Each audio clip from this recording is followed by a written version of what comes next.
I'm Lisa Snyderman, and this is Conversations on Creating to Heal. And today I'm really thrilled to be speaking with Erica Lupinacci from Los Angeles, California, an actor, producer, and also co-founder of Suffering the Silence, a nonprofit that's dedicated to raising awareness for chronic illness and disability. And hers is a story of living through lupus and learning to work through fear to find strength and confidence. So welcome, Erica. Hi, Lisa. Thank you so much for having me. Yeah, it's great for you to be here.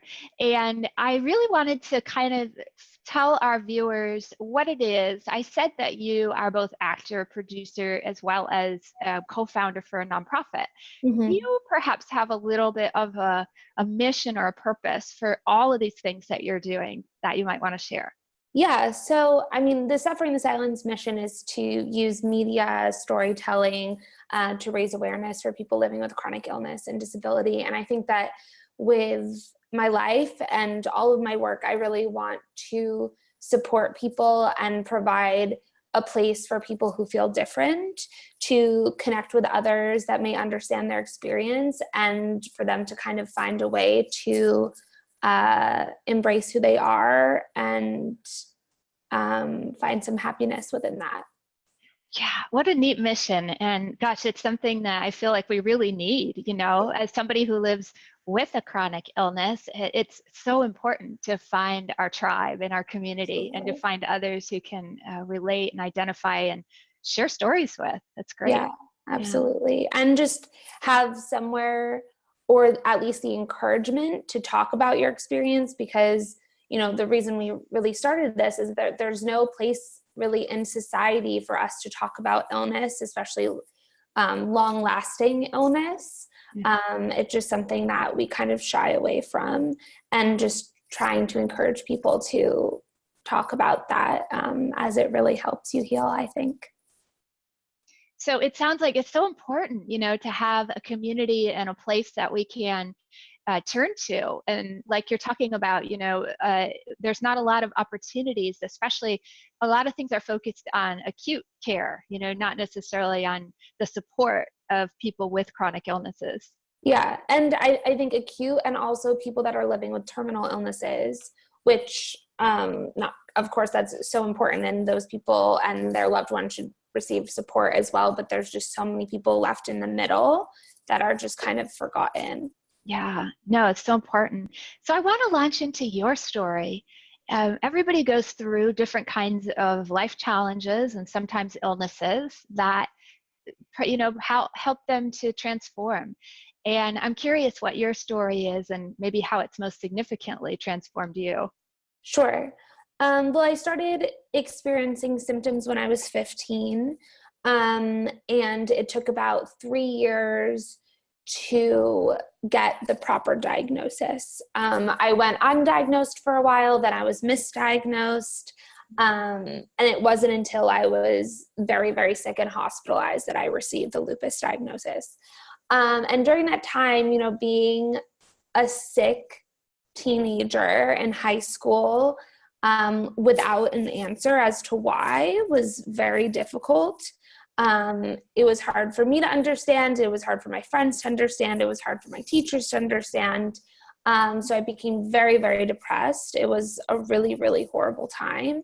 But I think even then, I've always been involved with art, like from a very young age. I was a dancer and started doing theater in middle school, and I was very into it in high school. And I still danced as well. But I do remember that that was the only thing I could get myself to go to during that time, was rehearsal for the play, something like that I would push through, feeling so horrible for that because I loved it so much. But I think that depression and just that time of illness and not knowing what was going on really put life in a different perspective for me. And I realized I was different in, obviously, that I was sick, but the ways I wanted to learn, the kind of education I wanted, the things I wanted to focus on in life. And that like led me to I went to an alternative senior year program that was offered in my county, where like 50 kids from all different schools went. And it was a more, like we did a big community service project that we would go to sometimes on days that we didn't have classes, and a big internship. And it was very art focused and like applied learning, and just a really different style of teaching. And then I went to a like very alternative progressive college as well, that I think I was interested in just because of this different life that I saw myself living and saw what my future was like. But also, thankfully, both of these places, because they weren't the traditional rigid educational structure, they were able to support me health-wise. Talk a little bit about, while you're going through all of this, so you don't necessarily have an opportunity or an outlet to share what that's like. So, perhaps you immerse yourself, in this art to not have to deal with the illness, but you're still dealing, with that illness. Do you find that going through these different schools and different forms of art was also therapy for you? And was it something that you were even conscious of at the time that was helping you, or was it something that, you were just doing in order to not focus on being sick, for example? I mean, I don't think it felt like an escape or something I was doing to not think about it, but I don't think I was cognizant of this is helping me. This is therapy in some way. I remember my mom always pointing out that like these things were the only things that like kept me going. And I remember her being aware of that. But I mean, I was in therapy, and I think talking about it as much as I knew how at that time. But I don't think I really understood the healing until we started work on Suffering in Silence. That was, because I think even at that point, I hadn't realized that I wasn't talking about my illness experience in the way that I could be, because I didn't really have any example of that. Yeah. Talk about Suffering in Silence. How did that get started, and what kinds of projects are you working on now with them? Yeah.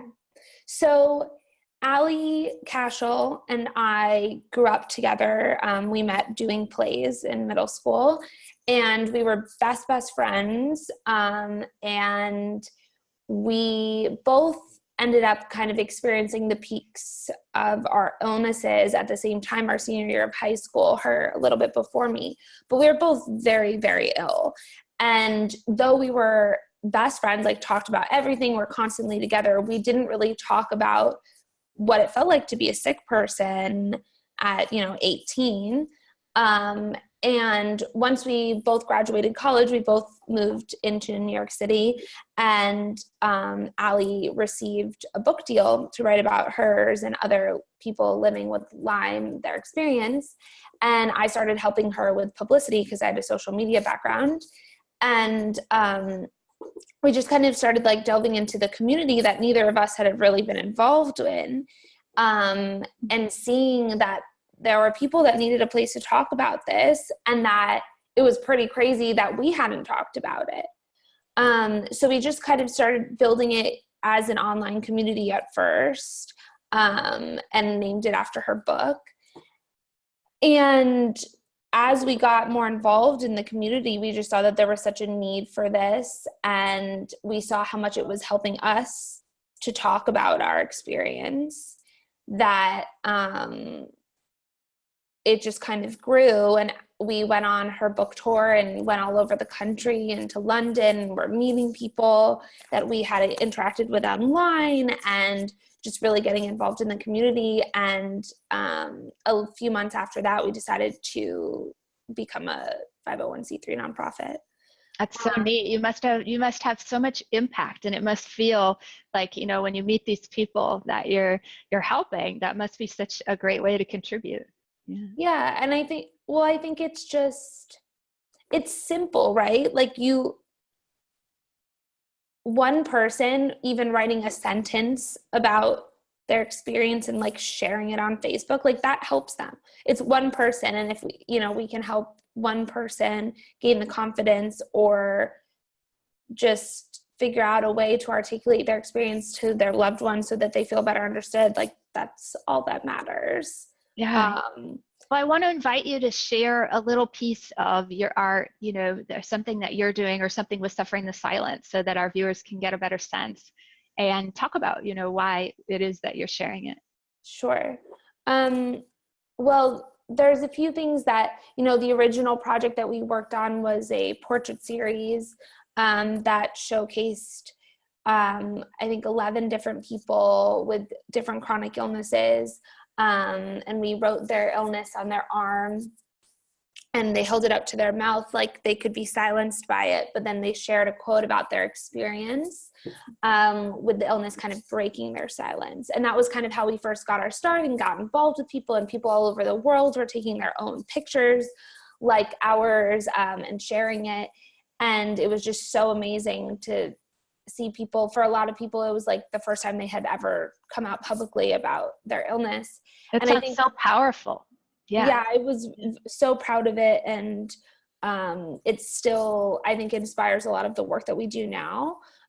So we're currently working on a continuous photo series called Illness and Identity that explores how illness affects all aspects of your identity. And we had exhibited some of it in New York a little over a year ago, and now we're continuing it to hopefully move it to other places and meet new people.